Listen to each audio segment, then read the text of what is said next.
9 months have passed since the battle with Beerus, and for the most part life has gone back to normal. Gohan still spends his days watching over Earth and training alongside his uncle and cousin, though now they have a purpose to guide them. No longer is the danger some vague possibility that may never arise, but instead the very real threat of Beerus' displeasure hangs over them like a storm cloud, waiting to break at any moment and strike them all down with its lightning. No one feels this pressure to perform more than Gohan, as he is Beerus' chosen rival, though conversely because of this pressure, he quickly finds his progress going in reverse, with his stress and overusage of Super Saiyan Rage in an attempt to master its ki leakage, causing him to fatigue and lose control over the form faster and faster with each subsequent transformation. It is a dire state of affairs, as each failure only makes Gohan more anxious, thus perpetuating the cycle. Thankfully, Gohan is smart enough to both see the issue before him and to realize that he is incapable of resolving it on his own. For this reason, he seeks out help from those he trusts and respects, though here a barrier presents itself, since as Guardian, Gohan feels that it would be inappropriate to share his worries around Earth's potential destruction with any of the people he is supposed to be protecting. And so with nowhere else to turn, he reaches out to the one person he knows who will understand his situation and will not judge him for his fears. That person is Goku, and after getting Trunks to fill in for him as interim guardian for a few hours, he heads off to the sacred world of the Kais, where his dad is waiting to greet him with open arms. After a brief hug, the pair begin to catch up, with Gohan recounting his problems and the worries he has for what will happen if Beerus comes back and he is not up to the god's standard. Shin, who has been listening in, expresses his understanding, knowing firsthand the terror Beerus can evoke, though with a smile he adds that he has faith in Gohan, having witnessed his growth from a scared young boy into the vanquisher of Majin Buu and hero of the universe. With a smile of his own, Gohan thanks the Kai, but before he can say more, Goku stops him, saying that Shin has given him an idea. Curiously, Gohan asks what it is, and Goku points out that both of their growth here was due to having Shin and Kibito to mentor them. Perhaps that's what he needs again, a teacher who can help him overcome the problems he's facing. A little glumly, Gohan says that would be great, but as they know, his circumstances are unique, with the closest thing to him being a Kai, and like it or not, he can't afford to spend another year here, since Earth still needs its guardian. Goku agrees, saying such an arrangement would be unsustainable, though maybe this time Gohan doesn't need a mentor who is just like him, he just needs an expert in godly ki who can guide him through the best way to harness it, just like when they tried to teach Gohan Super Saiyan as a child.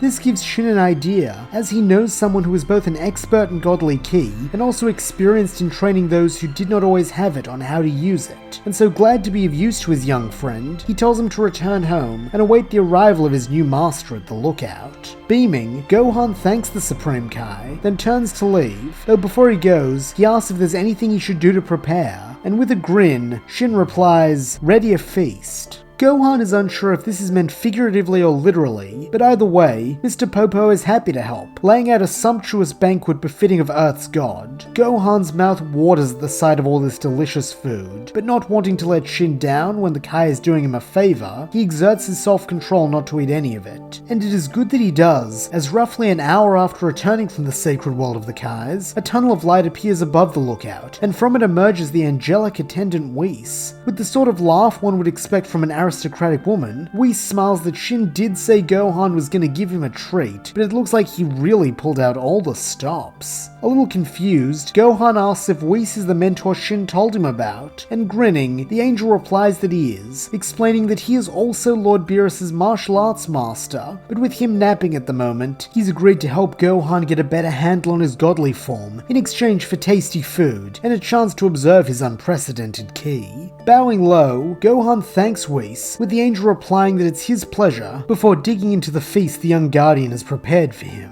Watching from the side, Gohan is amazed with how much the skinny being can pack away, his appetite even rivaling that of a Saiyan, and though Gohan is a little saddened that Whis didn't leave anything for him, this is promptly forgotten when the angel floats over to him and between licks of his ice cream cone, asks if he is ready to begin. Gohan nods that he is, though he'd like to make a request. If Whis is already going to be training him in God Ki, he'd like to invite his friends as well, since they would also benefit from the training. Whis has no objection to this, agreeing that multiple multiple training partners often facilitates growth, and expressing interest in having at least one other Saiyan as a control group through which you can compare Gohan's progress. And so, having the go-ahead, Gohan reaches out telepathically to the other Z-Warriors, inviting them to the lookout for some training with himself and Whis. Fortunately, Trunks is already here, having stuck around to do some solo training after Gohan got back, and soon the cousins are joined by Raditz and Nappa, both of whom are eager to take part in any sort of training Gohan may have in store for them. It is only now upon seeing him that Gohan remembers his promise to take Nappa to Otherworld, and so greets him somewhat sheepishly, while Raditz informs Whis that they're the only ones coming, having spoken with Tien and Krillin already. Whis nods that he figured as much, and so tells his 4 new disciples to gather round, since as of right now, their training has begun, and they should be warned, it will be unlike anything they've ever experienced before. And here Whis is not wrong, being a peculiar master whose training regimen varies from traditional sparring and meditation, to mindless chores, to even journeys into the misty world inside his staff. But each facet of the training has one thing in common. It is all especially grueling, forcing the Saiyans to give their all at every moment or else fall behind. Nappa laughingly points out to Gohan and Raditz how much this reminds him of their training under Roshi, and just like with that training, their hard work yields results, with the 4 warriors feeling their strength grow exponentially. However, Gohan is still not satisfied, approaching Whis after dinner one evening to ask how all this is meant to help him control Super Saiyan Rage. Chuckling that he would have thought a deity such as himself would know a little bit more about the value of faith, Whis asks Gohan if he's tried using his transformation since the start of his training. Gohan admits that he hasn't, and with an encouraging nod, the angel tells him to try it. Marshalling his strength, Gohan powers up into his Super Saiyan Rage form, and as the blue core of godly ki settles around him, he feels normal. Not normal as in the usual hazy mindset that comes with the transformation, but normal in the way he does in his base form. This surprise must be written on Gohan's face, as with a coy smile, Whis asks how Gohan feels. Gohan explains, and the angel laughs that he expected as much, since though Gohan could not see it, all of their exertion training has been for the express purpose of teaching the Saiyans how to consistently output their power at a high level. Such control is essential for mastery of God Ki, as well as the stage of power above that, though he has to admit he's beginning to have his doubts that Gohan will be the one to attain that state of being. Curiously, Gohan asks what power that is, but Whis replies that he should push such questions from his mind, since they are what will stand in the way of attaining it. This doesn't make any sense to Gohan, but having learned his lesson, he doesn't challenge Whis, instead asking what they do now. Smiling, the angelic attendant responds that now it's time for his students to face a more practical test.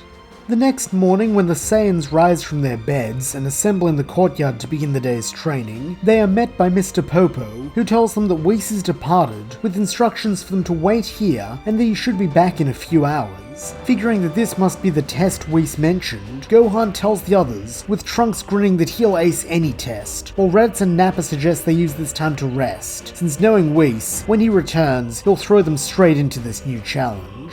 The younger pair agree, and so it is that when Whis returns a few hours later, he finds the 4 Saiyans enjoying a picnic. Smiling, Gohan asks his mentor if he'd like to join them, but a gruff voice replies that he'd have thought the designated rival of a destroyer god would be training rather than snacking. That is, unless he no longer cares about his world being erased. Recognizing that voice, Gohan gulps, leaping to his feet and bowing as Beerus steps out from behind Whis' back. Trunks, Raditz, and Nappa all do likewise, bowing just as low and welcoming Lord Beerus to their world. Stepping forward, Gohan asks the god what do they owe the pleasure of his return, and curtly Beerus replies that Whis woke him from his nap by promising that he was going to witness a duel between Super Saiyan gods, so whichever one of these 3 has become a god better get to work, since he's in no mood to be kept waiting. Panicked, Gohan looks at his friends, asking which of them has become a god, but the trio shake their heads, saying they thought only he could do that due to his unique ki. Chuckling, Whis replies that he thinks all 3 of them could actually be quite close to awakening their own godhood, but he did not summon his master to have him watch Gohan fight any of them. In fact, he's only returned here to bring them to their strongest opponent to date. Relief and excitement mingle on the Saiyans' faces, with Gohan asking who they'll be fighting then, but with a wink and a mischievous smile, Whis replies that it's someone they know quite well. Having a hunch who the angel is referring to, Gohan asks if he should just kai them there, and nodding at his student's wit, Whis accepts. A few moments later, everyone has a hand on Gohan, and an instant after that, they all vanish.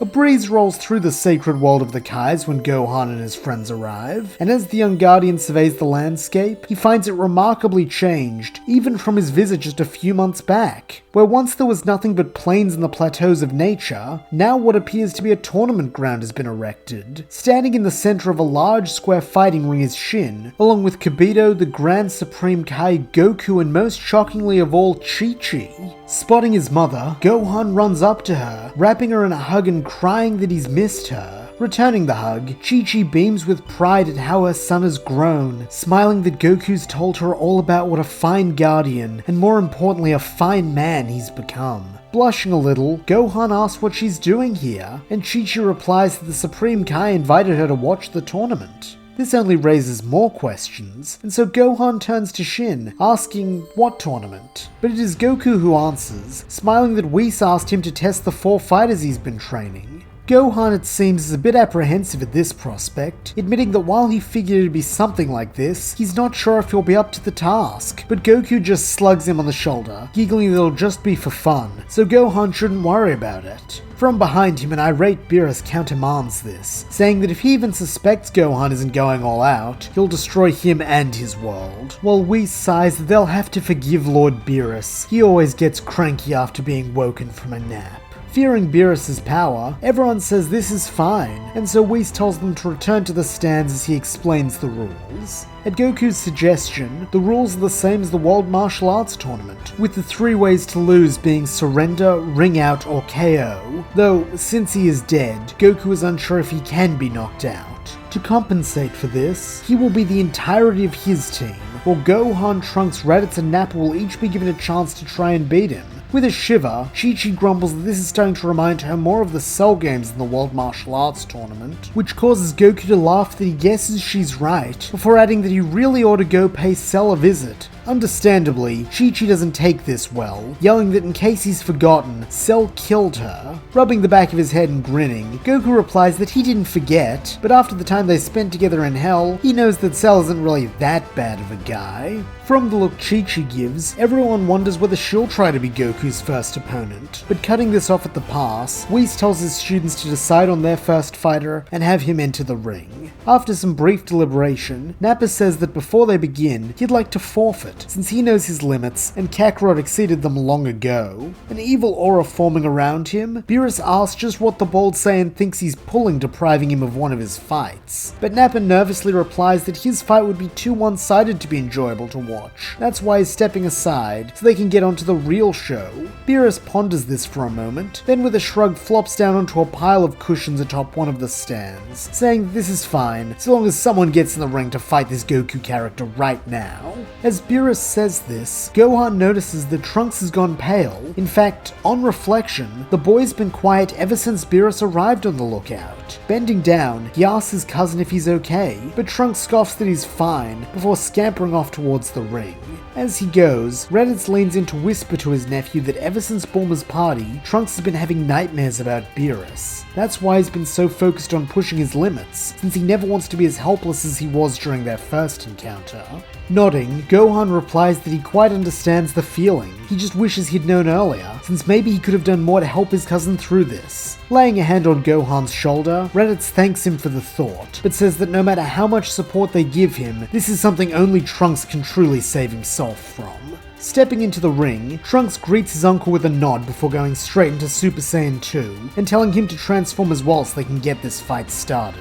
Grinning that he likes Trunks' guts, Goku obliges, going into Super Saiyan 2 as well, but the young man scolds him for holding back, saying that he saw Uncle Kakarot go Super Saiyan 3 against Boo, so he wants to fight him in that form. Looking a little concerned, Goku asks if Trunks is sure, since it might be too much for him to handle, but angrily Trunks protests that he is a Saiyan warrior like his father before him, and the only way he can rise to new heights is by facing the best of the best, so he wants his uncle to come at him with everything he's got. Shrugging, Goku powers up into the long-haired form before swinging a downward hammer blow onto the boy's skull, which sends him crashing into the cushioned pavers of the ring. Turning around to face Raditz, he apologizes for doing that to his kid, but he asked for it. But Raditz smirks that this is fine, a grin curling his lips. From his spot beside his uncle, Gohan knows what's amusing Raditz, but before he can warn his dad, a ki blast slams into the ex-Guardian's back, sending him skidding towards the edge of the ring. With a yelp, Goku flails his arms in an attempt to slow himself down, and by the tips of his tippy toes he manages to hold onto the edge of the ring. Spinning round, he sees a battered but standing Trunks, who smirks that he already told Goku that he's a Saiyan warrior, so he shouldn't count him out. Actually getting serious, Goku leaps at Trunks, who matches him, going in for a punch. The two fists collide, sending both warriors back, but Trunks has no intention of letting up, springing right back at his uncle. Taking a defensive stance, Goku blocks the hits before kneeing the boy in the gut, and following up with a devastating elbow to the face. Nonetheless, Trunks gets up once again, throwing a flurry of blows at any inch of Goku he can lay his hands on. However, for all his spunk, Trunks simply does not have the power to match Goku, and so for every 10 hits Trunks doles out, Goku only needs one to do as much damage to a body far less equipped to take it. And so before long the inevitable happens, with Trunks fatiguing while his uncle stays strong. Goku for his part is proud of the boy, telling him as much, and thanking him for such a fun fight, but Trunks will not hear it, screaming that how dare his uncle act as though this battle is already over, before channeling all his strength into one last flying kick. Goku copies his nephew, and as the duo soar at each other, the ex-Guardian knows exactly what is going to happen moments before it does. From the stands, everyone watches as Trunks and Goku collide, though only one of their attacks manages to hit, and when both fall, Trunks is unconscious, having been kicked in the face, while his shorter leg failed to make contact with his uncle. Picking the young man up, Goku floats over to the stands and lowers him gently onto a seat, while tears of pride well in Raditz's eyes as he tells his son what a good job he did, before promising to finish things. He then meets his brother's eyes, and with a fierce grin declares that he will be Kakarot's next and last opponent. Grinning in turn, Goku replies that he hopes Raditz can back up those words before the two brothers fly back to the ring. Due to his infinite energy engine taking away the primary flaw of this form, Raditz is already in Super Saiyan 3, having rarely left it since the fight with Buu, and with Goku also in the form, there is no need for preamble. As one, the brothers lunge at each other like wild beasts, hands raised and faces contorted into fearsome glares. Goku has the slight edge when it comes to speed, and this allows him to strike first, driving a fist into Raditz's stomach before following up with a chop to the crown of the head. This sends Raditz crashing onto his back, but ever the pragmatist, the elder son of Bardock uses this to deliver a brutal 2-foot kick to Goku's solar plexus, winding him temporarily. This moment of vulnerability is all Raditz needs, launching himself upwards and headbutting the underside of his little brother's chin. As the youngest Saiyan staggers backwards, he howls that this was a dirty trick that made him bite his tongue, but grinning maliciously, Raditz retorts that all's fair in love and war before running in for a lariat. Shrugging off the pain, Goku grins that if that's how Raditz wants to play things, so be it, before striking out with 2 fingers to poke his brother in the eyes. With a howl, Raditz falls on his back once more, negating the lariat, and so Goku lines up a kick to send him out of the ring. However, this is a trap, as Raditz rolls out of the way, causing Goku to trip, and thus allowing the long-haired Saiyan to grab his leg. Shooting up into the air, Raditz spins, hurling Goku at a nearby mesa, but never one to go down easy. Goku regains control of himself in mid-air, zooming around the rocky outcrop before coming back into view with an arm extended for a punch. This hits hard against Raditz's jaw, causing blood to spurt from his mouth. But this is a small price to pay, as the long-haired Saiyan executes the same trick he did during his spar with Gohan on the day of Bulma's party. Grabbing hold of Goku's fist, the older brother then pulls him in, grappling the ex-Guardian and trapping him in a full Nelson. Naturally, Goku attempts to break free, but Raditz, being a bigger and bulkier man, is able to keep his grip, as he does a loop-de-loop in mid-air before charging headlong at the ground outside the ring. Astonished, Goku demands to know what his brother is thinking, but Raditz just cackles that he's going to avenge Trunks' loss, even if it means taking himself out with Goku. By now the ground is getting very close, this, and knowing that unless he thinks of something fast, he'll be eliminated from this tourney, Goku makes one last desperate play, putting all his weight into his shoulder and slamming it back into Raditz. Having already assumed his victory, this takes Raditz by surprise, knocking him slightly off course so that now instead of Goku being the one on the bottom, he is. Apologizing for the dirty trick, Goku then puts his feet together, using them to fire off a Kamehameha into the sky, which further accelerates their descent, causing Raditz to slam back first into the dirt before he can flip over again. Letting out a sigh, Raditz releases his hold on his little brother, saying that was quite a devious tactic, with Goku giggling that he must have picked up a few tricks from Raditz along the way. He then adds that it was a great fight, and he's really impressed by how far Raditz has come, however he just couldn't afford to lose to him, not when he knows who his final opponent will be. This is Gohan's cue, and so as Goku floats back into the ring, and Nappa helps Raditz back to the stands, the young Guardian steps up to fight at last. Meanwhile, from the other side of the stands, Chi-Chi cheers for Gohan, yelling that she knows he'll do great. A little hurt, Goku complains that shouldn't she be cheering for him too since she's his wife? But waspishly, Chi-Chi retorts that she's Gohan's mother first and foremost, before cheering for her son once more. Eyeing each other up, Goku comments that his son is really all grown up, with Gohan nodding that he's about the same age as his dad was when he died. Smiling, Goku replies that luckily Gohan's still got plenty of life left to live, before powering up once more into Super Saiyan 3. Gohan in turn enters Super Saiyan Rage, and on Whis' call, the duo fly at each other. Like when Gohan was younger, the first stage of their battle is just a warm-up, with both parties trading a few blows to get a gauge of where the other is at. To Gohan's surprise, from what he gathers in this exchange, he is far beyond his father's level. As the pair split apart, Goku even comments on this, saying Gohan must have been working really hard to already have him on the ropes. Gohan nods that he's been doing his best, then vanishes, reappearing at Goku's side and delivering a spin kick to his father's ribs, which sends him rocketing towards the stands. Using all his strength, Goku is barely able to pull up at the last second, soaring into the air and surveying Gohan from above. Gohan, however, has no intention of staying passive, and so shoots up after his dad, aiming an uppercut at his father's gut. Once more, Goku only just barely avoids calamity, dodging by the skin of his teeth, but at such close range, there is no dodging the elbow that Gohan thrusts backwards as he passes. This connects with the ex-Guardian and sends him crashing back into the ring, while his successor gently floats down behind him. Forcing himself back onto his feet, Goku admits that he's impressed. He'd always dreamed of the day Gohan would be his ultimate rival, but he never imagined it would be so soon. Very well, time to pull out his ace in the hole.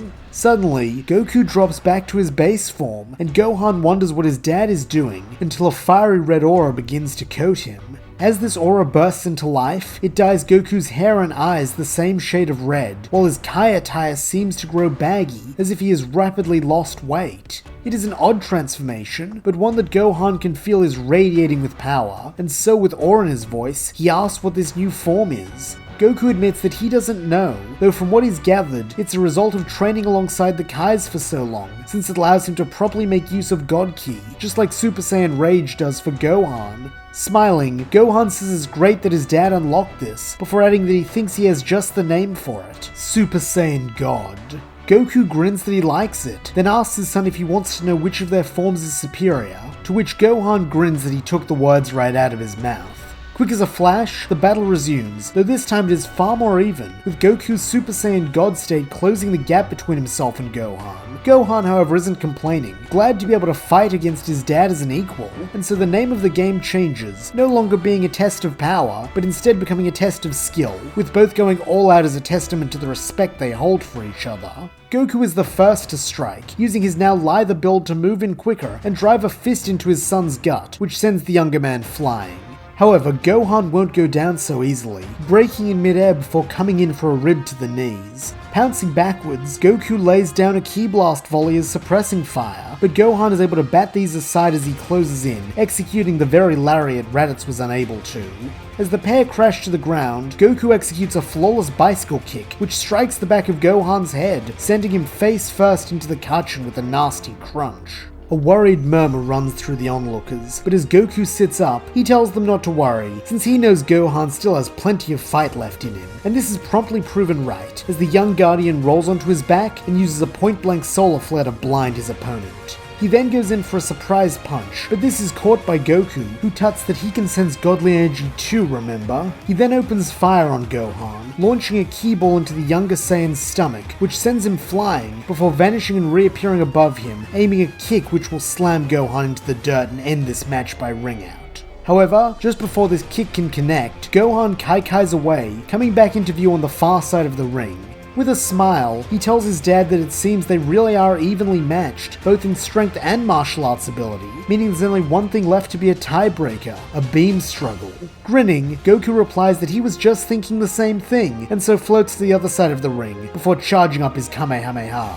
Gohan does likewise, and in unison the father-son duo let out a pair of mighty cries as they fire their beams. In a flash of blue, the two beams clash, and just as with everything else, it seems Goku and Gohan are evenly matched. In the stands, no one breathes, as if the slightest breeze could tip the scale one way or the other, but in the end, it is a scream rather than a breath that ends things, as Goku and Gohan each marshal the last of their strength for one last push. The explosion that follows rocks the entire solar system, and as Goku and Gohan come back into view, lying among the rubble of the now destroyed ring, Goku giggles that he thinks they went a little overboard. Laughing, Gohan agrees, and so reaching out a hand to touch his father, thanks him for such an incredible fight. From the sideline, Whis smiles that this match is a draw, while the Saiyans' friends and family rush the field to check on them and congratulate the pair for an amazing effort. After some healing from Nappa, the Grand Supreme Kai invites everyone to a celebratory feast to commend the brave warriors who fought today.